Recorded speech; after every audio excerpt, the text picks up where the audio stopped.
کوئی خاص بات؟ بہرام نے پوچھا۔ کوئی بھی نہیں، شہزاد نے برا سا منہ بنایا۔ میں مسلسل یہی انتظار کر رہا ہوں کہ کوئی مجھ پر حملہ کرے اور میں اپنا کام شروع کروں۔ بہرام نے ہنکارا بھرا۔ بہرحال تمہیں یہ بتانا ضروری سمجھتا ہوں کہ فرانس نیلام میں حصہ لینے کی تیاریاں مکمل کر چکا ہے۔ ہم فی الوقت نیلام کا مقام اور دن معلوم کرنے کے لیے کوشاں ہیں۔ نیلام میں کئی دوسرے بڑے ملک بھی حصہ لے رہے ہیں۔ پوری دنیا کی منڈیوں سے سونا غائب ہو گیا ہے، تاہم ابھی تک 2 بڑے ممالک نے کسی خاص دلچسپی کا مظاہرہ نہیں کیا ہے۔ ہوگا، اس کا مجھ سے کوئی تعلق نہیں، شہزاد نے ناگواری سے جواب دیا۔ میں اب زیادہ دیر ہاتھ پر ہاتھ دھرے نہیں بیٹھا رہ سکتا۔ میں ٹینا سے مل کر دیکھوں گا کہ وہ کھل کر بات کر سکتی ہے یا نہیں۔ میری کوشش یہ ہوگی کہ اس سے پورا منصوبہ معلوم کر کے اسے ختم کر دوں۔ تم جو چاہو کر سکتے ہو، بہرام نے خشک لہجے میں جواب دیا، لیکن یہ یاد رکھو کہ معاملہ بہت اہم ہے اور اس ملک میں ہماری تنظیم کو کافی تحفظ مل سکے گا۔ میرے ذمہ سونپا جانے والا ہر کام اہم ہوتا ہے چیف، شہزاد نے خشک لہجے میں کہا۔ ویسے کیا آپ کو موسیقی سے بھی کوئی دلچسپی ہے؟ موسیقی؟ بہرام ایک لمحے کو چکرایا۔ کس قسم کی موسیقی؟ مجھے زیادہ پتہ نہیں، لیکن جب میں نے اسپیشل فورس کے کرنل اور اوشان نے بینسن کو قتل کیا تب وہ دونوں زیر لب کچھ گنگنا رہے تھے۔ ان کے آخری وقت میں نے جو دھن سنی وہی گنگناہٹ میں ہیومن لیبارٹری میں بھی سن چکا ہوں، لیکن یہ پتہ نہیں چل سکا کہ کون گنگنا رہا تھا۔ ذرا گنگنا کر سناؤ، بہرام نے فرمائش کی۔ چیف، شہزاد نے احتجاج کیا، میں کوئی گلوکار نہیں ہوں کہ دھن یاد رکھتا پھروں۔ ویسے میرے کانوں میں ڈاڈا ڈاڈا ڈم ڈم ڈاڈا غلط، بالکل غلط۔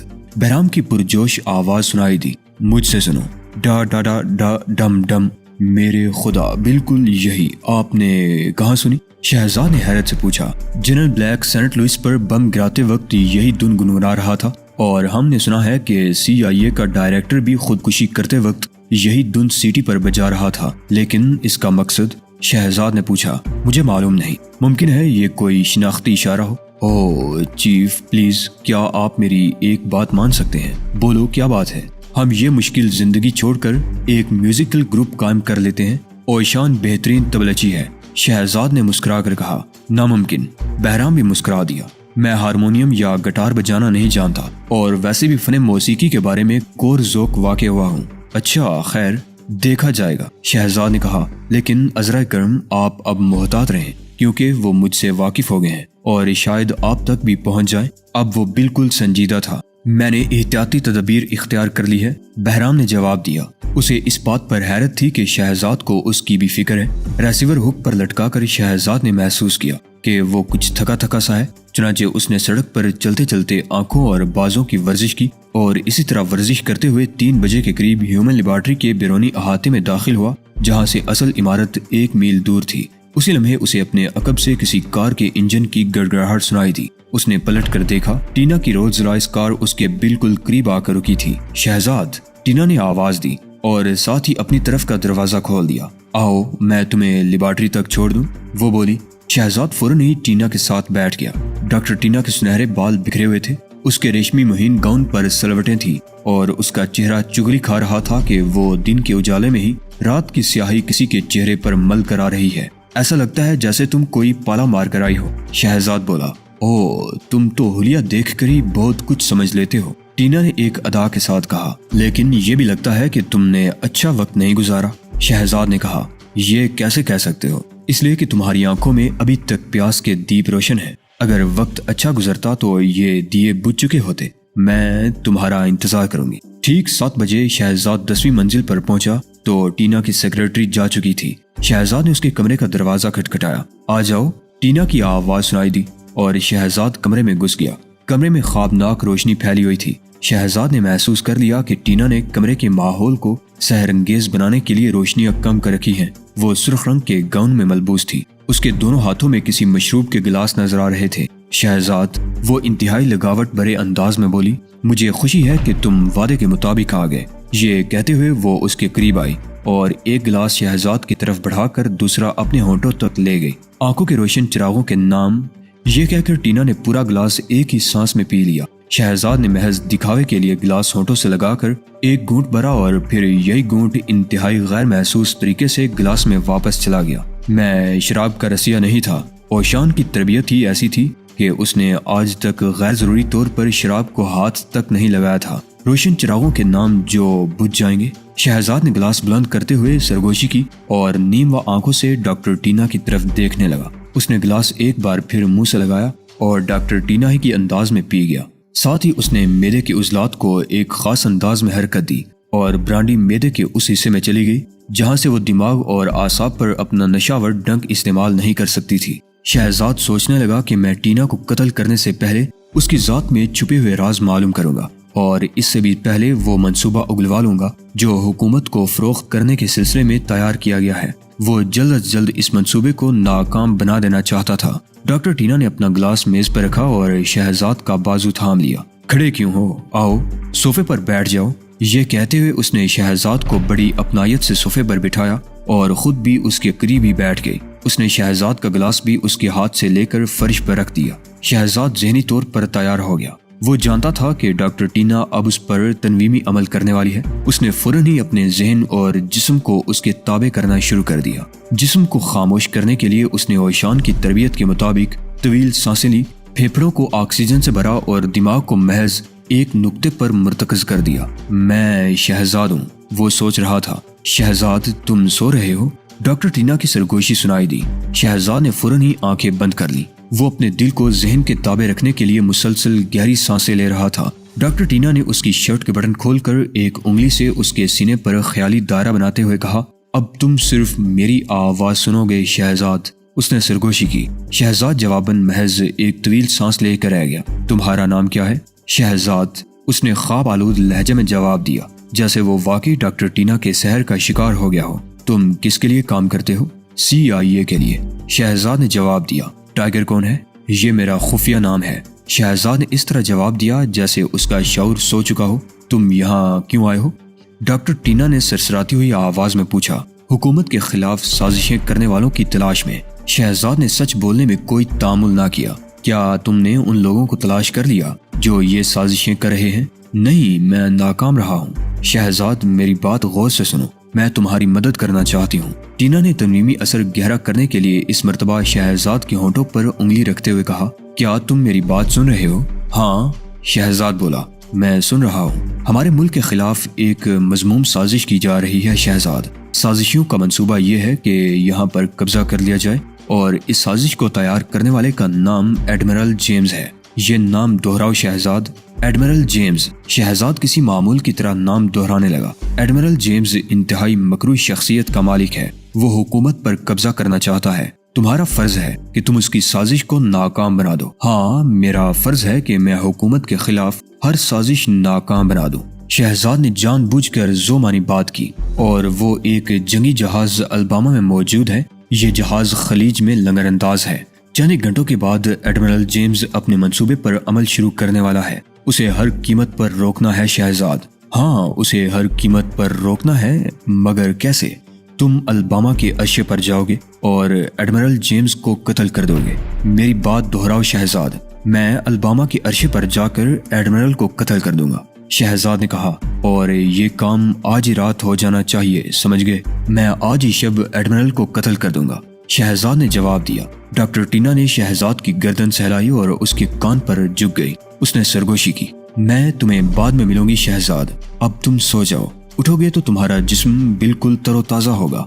تم سمجھو گے کہ تم نے آنکھوں کے چراغ بجھا دیے ہیں۔ بیدار ہو کر یہی سمجھنا کہ میں نے تمہارے ساتھ بہت اچھا وقت گزارا ہے۔ پھر تم فوراً ہی ایڈمرل جیمز کا قصہ تمام کرنے کے لیے چلے جاؤ گے۔ اب تم گہری نیند میں ڈوب جاؤ شہزاد۔ میں سو رہا ہوں، میں سو رہا ہوں، میں سو رہا ہوں۔ یہ کہتے ہوئے شہزاد نے جان بوجھ کر خراٹے لینے شروع کر دیے۔ ڈاکٹر ٹینا نے بڑی احتیاط سے اس کا سر صوفے پر رکھ دیا اور اٹھ کھڑی ہوئی۔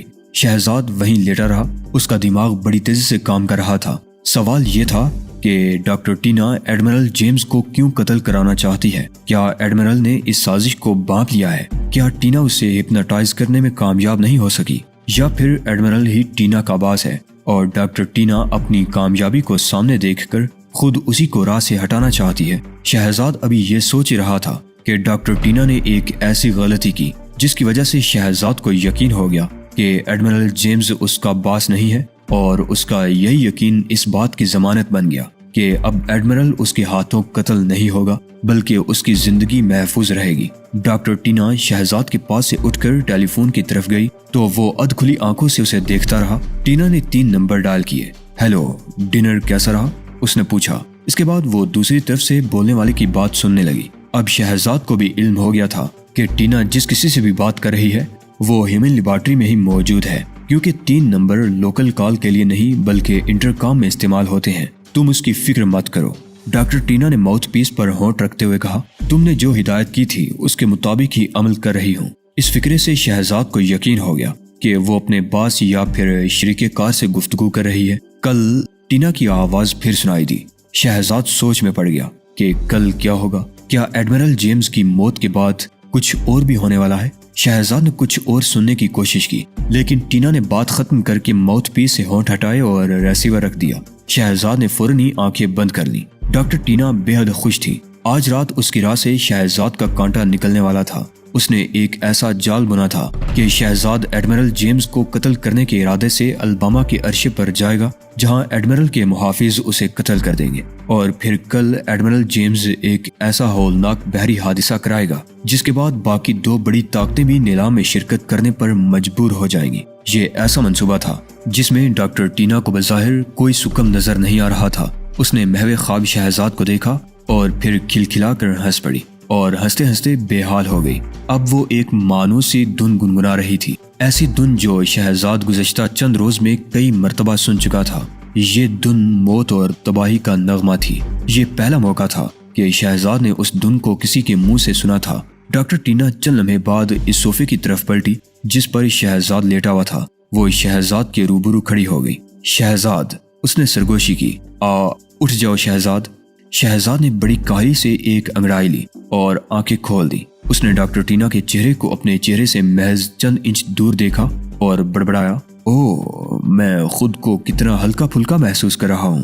یہ کہتے ہوئے شہزاد نے اس کی آنکھوں میں جھانکا۔ اس وقت وہ بے حد شاندار اداکاری کر رہا تھا۔ آنکھوں کی پیاس کے جلتے چراغ بجھ گئے۔ ہاں شہزاد، تم بے حد شاندار ہو، ڈاکٹر ٹینا نے سرگوشی کی۔ شہزاد اٹھ کھڑا ہوا۔ کیا تم کچھ دیر اور رکو گے نہیں؟ نہیں، شہزاد بڑبڑایا۔ وہ جانتا تھا کہ ڈاکٹر ٹینا اسے رکنے کی دعوت دے کر در حقیقت اپنے عملے توجہ کی کامیابی کا یقین کرنا چاہتی ہے۔ اگر وہ رک جاتا تو ڈاکٹر ٹینا سمجھ جاتی کہ اس کی کوشش رائے گاں گئی ہے۔ نہیں ٹینا، میں نہیں رک سکتا، مجھے چند ضروری کام کرنے ہیں، لیکن جب بھی تمہیں میری ضرورت ہو میں تمہارے ایک ہی اشارے پر یہاں آ سکتا ہوں۔ یہ کہہ کر شہزاد نے ٹینا کا ہاتھ تھام لیا اور پھر وہ کمرے سے نکل آیا۔ شہزاد ایڈمرل جیمز سے مل کر اسے اس خطرے سے آگاہ کرنا چاہتا تھا کہ اس کی زندگی خطرے میں ہے۔ جنگی جہاز الباما خلیج میں لنگر انداز تھا۔ جہاز بے شمار روشنیوں اور متحرک سرچ لائٹس کے باعث بقائے نور بنا ہوا تھا۔ شہزاد نے اندازہ لگایا کہ الباما خشکی سے 400 گز دور لنگر انداز ہے۔ اس نے دور ہی سے جہاز کا جائزہ لیا لیکن وہ ان درجن بھر مسلح افراد کو نہ دیکھ سکا جو غوطہ خوری کے لباس میں عرصے پر موجود تھے اور جن کو ایڈمرل جیمز نے ہدایت کر رکھی تھی کہ اگر انہیں کوئی اجنبی نظر آئے تو اسے فوراً ہی گولی مار دیں۔ ایڈمرل جیمز اس وقت نہ تو اپنی زندگی کے بارے میں پریشان تھا اور نہ ہی کوئی جنگی حکمت عملی سوچ رہا تھا، بلکہ وہ تو ڈاکٹر ٹینا کے تصورات سے دل بہلانے میں مگن تھا۔ ڈاکٹر ٹینا جس نے 5 سال کے بعد اسے ایک بار پھر جوان ہونے کا احساس دلایا، ڈاکٹر ٹینا سے مل کر اس کی زندگی کی بہاریں لوٹ آئی تھی۔ ایڈمرل سوچ رہا تھا کہ اگر ٹینا سے دوبارہ ملاقات نہ ہوئی تو اس کی زندگی کسی خالی بوتل کی طرح ہو کر رہ جائے گی۔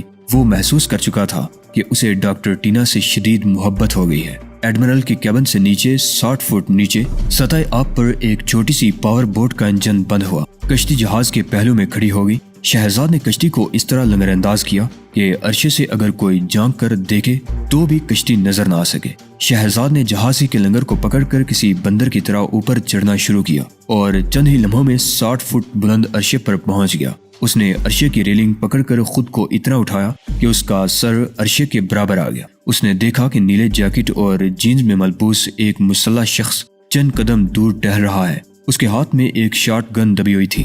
شہزاد نے عرصے پر کچھ اور فاصلے تک دیکھا، مزید 2 افراد بھی شاٹ گنز تھامے پہرا دے رہے تھے۔ شہزاد اس وقت تک بے حس و حرکت رہا جب تک قریبی محافظ ٹہلتا ہوا کچھ دور نہیں نکل گیا، اور پھر شہزاد نے کوئی آواز پیدا کیے بغیر خود کو عرصے پر پھینک دیا۔ اب وہ کسی سام کی طرح بے آواز رینگ رہا تھا۔ اس کا رخ مسلح محافظ کی طرف تھا۔ محافظ کچھ دور نکل گیا تو شہزاد نے سمت تبدیل کی اور سانپی کی طرح رینگتا ہوا جہاز کے اس دروازے میں گھس گیا جو کیبن سیکشن کے لیے مخصوص تھا۔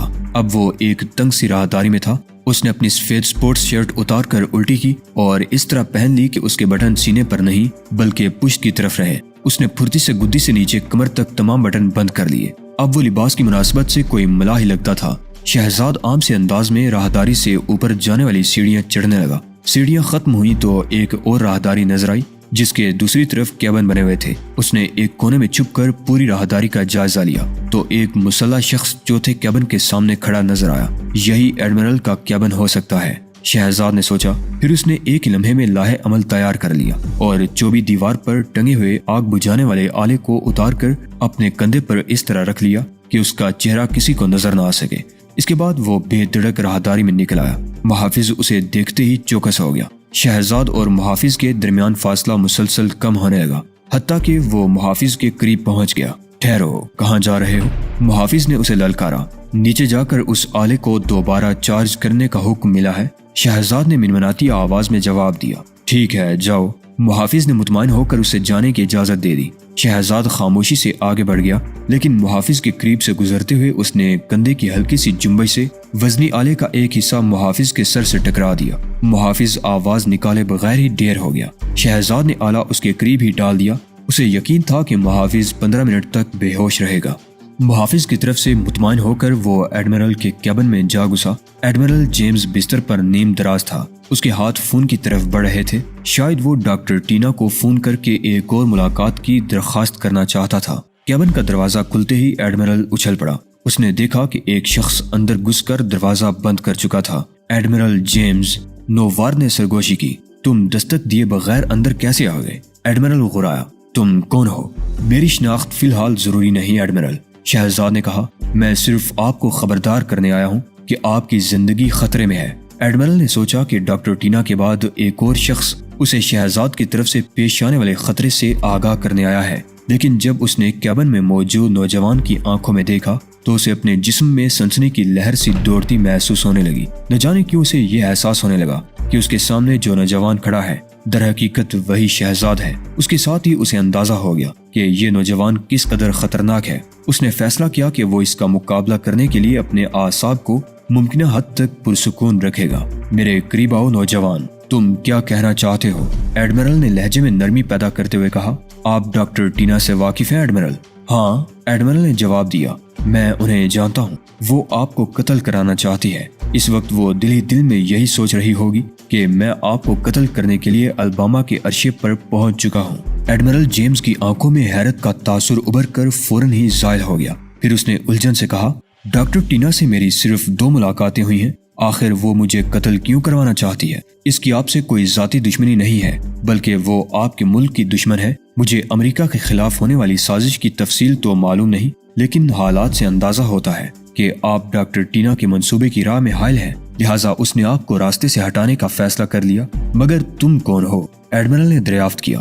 آپ کے ملک کا ایک خیر خواہ، شہزاد نے جواب دیا اور دروازے سے آگے بڑھ کر کیبن کے وسط میں آ گیا۔ گویا میری زندگی خطرے میں ہے، ایڈمرل نے پرتفکر انداز میں کہا۔ بہرحال اس صورتحال میں تم کیا تجویز پیش کرتے ہو؟ محافظوں کی تعداد دگنی کر دیں، شہزاد نے مشورہ دیا، اور انہیں حکم دے دے کہ آئندہ چند روز میں کوئی بھی اجنبی شخص جہاز کے عرصے پر نظر آئے تو اسے بے درے گولی مار دیں۔ گویا چند ہی روز میں حالات بہتر ہو جانے کی توقع ہے؟ جی ہاں، چند روز میں سازش اور سازشی بے نقاب ہو جائیں گے، شہزاد نے بڑے اعتماد سے جواب دیا۔ تم بہت کچھ جانتے ہو، تمہاری باتوں سے تو یہی اندازہ ہوتا ہے۔ کیا تم مزید تفصیل سے نہیں بتا سکتے؟ میں معذرت خواہ ہوں ایڈمرل، اس معاملے میں سرکاری طور پر رازداری برتی جاتی ہے۔ رازداری؟ ایڈمرل نے مسکرا کر کہا اور دروازے کی طرف دیکھنے لگا۔ اسی لمحے دروازہ اچانک ہی کھل گیا اور شہزاد نے اپنی کھوپڑی پر ایک رائفل کی نال کا دباؤ محسوس کیا۔ اس نے آپ کو پریشان تو نہیں کیا جناب؟ شہزاد کی سماعت سے ایک آواز ٹکرائی۔ نہیں کیپٹن، مگر میں حیران ہوں کہ محافظ کی موجودگی میں یہ اندر کیسے آ گیا؟ ایڈمرل نے کرخت لہجے میں کہا۔ محافظ تو باہر بے ہوش پڑا ہے جناب، کیپٹن نے جواب دیا۔ ہم نے اسے راہداری میں دیکھ لیا تھا لیکن ہم نے سوچا کہ دیکھنا چاہیے یہ کرتا کیا ہے۔ ایڈمرل ابھی کچھ کہنا ہی چاہتا تھا کہ کیبن کے فون کی گھنٹی بجنے لگی۔ ایڈمرل نے کیپٹن اور اس کے 3 ساتھیوں کو کیبن ہی میں رکنے کا اشارہ کر کے ریسیور اٹھا لیا۔ ہیلو، ہاں، او ٹینا، یہ کہتے ہوئے اس نے مسکرا کر شہزاد کی طرف دیکھا۔ شہزاد کو پہلی مرتبہ احساس ہوا کہ وہ کسی جال میں پھنس گیا ہے۔ ذرا ہولڈ کرو، ایڈمرل نے کہا اور پھر اپنے عملے کی طرف متوجہ ہو گیا۔ مسٹر شہزاد کو انتہائی عزت و احترام کے ساتھ ان کی آخری منزل تک پہنچا دو۔ یس سر، کیپٹن نے ایڑیاں بجاتے ہوئے کہا۔ چلو، اس نے شہزاد کی گردن پر رائفل کی نال کا دباؤ بڑھاتے ہوئے حکم دیا۔ شہزاد اس وقت اپنے آپ کو انتہائی احمق سمجھ رہا تھا۔ اس نے خطرے کو سونگھنے کی شعوری طور پر کوئی کوشش ہی نہیں کی تھی، کیونکہ وہ سوچ بھی نہیں سکتا تھا کہ ایڈمرل ٹینا کا ساتھی ہو سکتا ہے۔ اب وہ اس حماقت کا خمیازہ بھگت رہا تھا۔ ٹینا نے اسے کسی بچے کی طرح جال میں پھنسنے پر مجبور کر دیا تھا۔